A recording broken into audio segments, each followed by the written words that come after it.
From encountering a jade boulder worth millions to dealing with unreasonable investors, this was the Jade City crew's best discovery. Yet let's dive in halfway through the 100-day jade mining season. The Jade City crew was finally seeing green at one of their claims this time.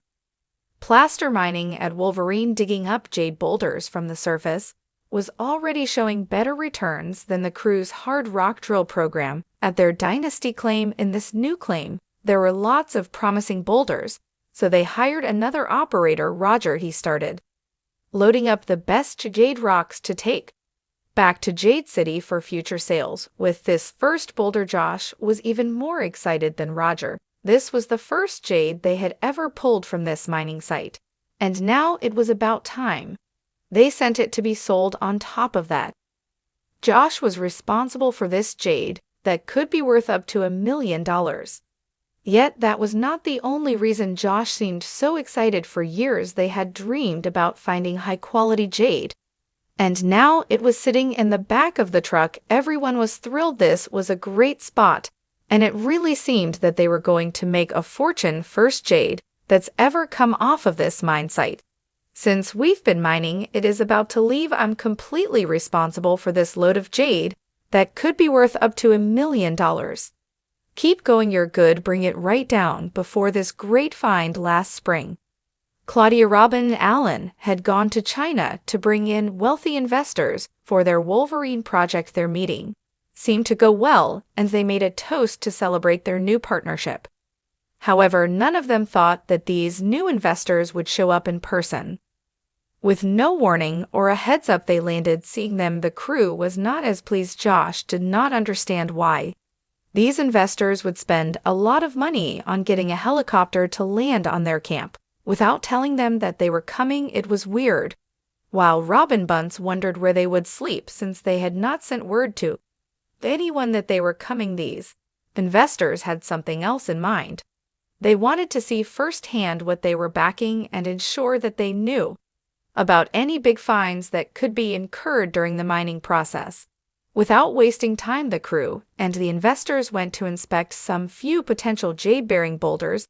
After asking a few questions, the new investors were already making trouble for Robin. To Robin, these investors looked like they just wanted to show that they were in control of whatever was going down at the mines, and that the mining crew could do nothing about it. But why not trust them? According to Claudia, everyone had their own motives when it comes to the mining industry, and that nobody could be trusted, especially investors, as annoying as it was getting for some of the crew members. When the investors got there, everything was interrupted by a storm.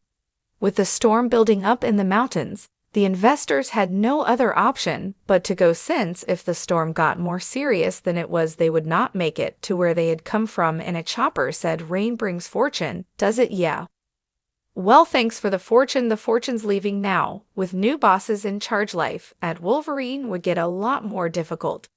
Yeah, it wasn't fun anymore for the crew.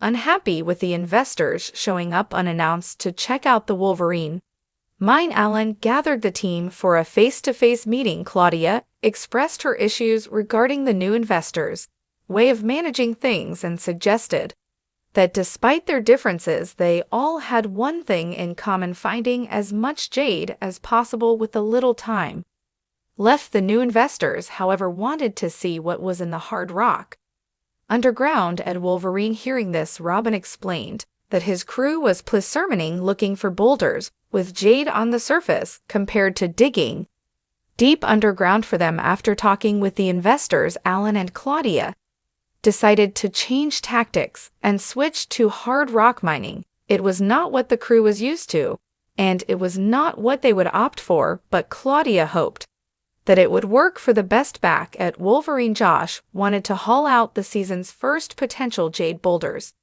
but Mother Nature had other plans. While he hauled the first load of boulders back to the trailhead, the Wolverine crew was trying something different that day. Their new investors wanted them to dig deep trenches and look for hard rock jade. Traditionally, and for the longest time, miners in the jade fields around Wolverine had obtained the mineral through placer mining. It was easy and most efficient. The process involved moving the moss vegetation and basic rocks from the very top and skimming everything. However, with new investors, they had to dig as deep as the excavator would allow them to go, even reaching 20 feet deep. So only about 20 people in J City, as they're long hard as they trust each other, they become a family, and that we all want the exact same thing, and that is to find the most amount of jade as possible in such a short time. But digging trenches was a gamble that could end up costing the crew a lot of time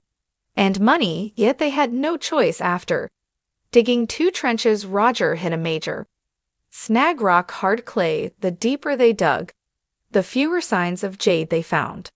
According to Claudia, digging deeper trenches was just a waste of time, since they had agreed to dig not 2 but 10 deep trenches. Claudia saw this as a waste of time and energy. Even Roger was not happy with this decision. At this point in time, someone had to be making decisions, and it was obvious that the investors could not be trusted to do so.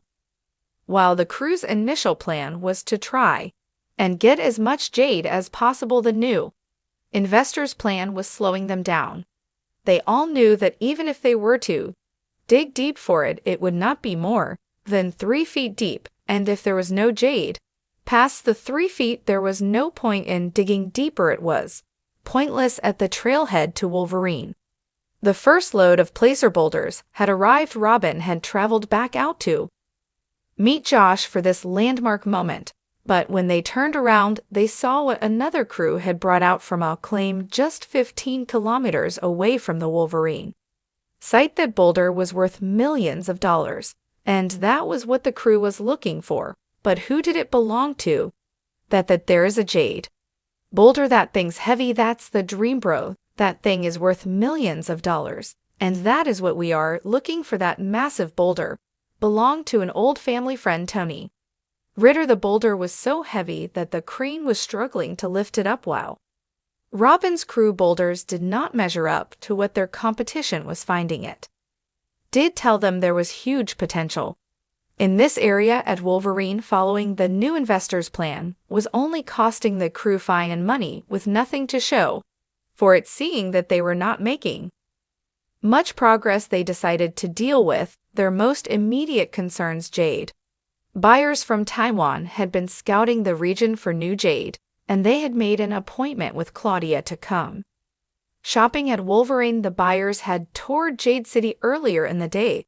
They inspected the first haul of low-grade jade rocks that Josh drove out from Wolverine. Now Claudia was eager to hear what they thought of the rocks found at the site. At this point, they only needed 1 boulder, and they would end up with $1 million. However, after inspecting multiple boulders, they did not find any jade. All they ended up finding was serpentine. Jade is formed when serpentine rock is compressed, thus making serpentine a precursor to jade, and can indicate there's jade nearby, but on its own it's worthless. And since Taiwanese buyers have been in this business forever, they knew what they wanted, and if it did not match this standard, they were not taking it.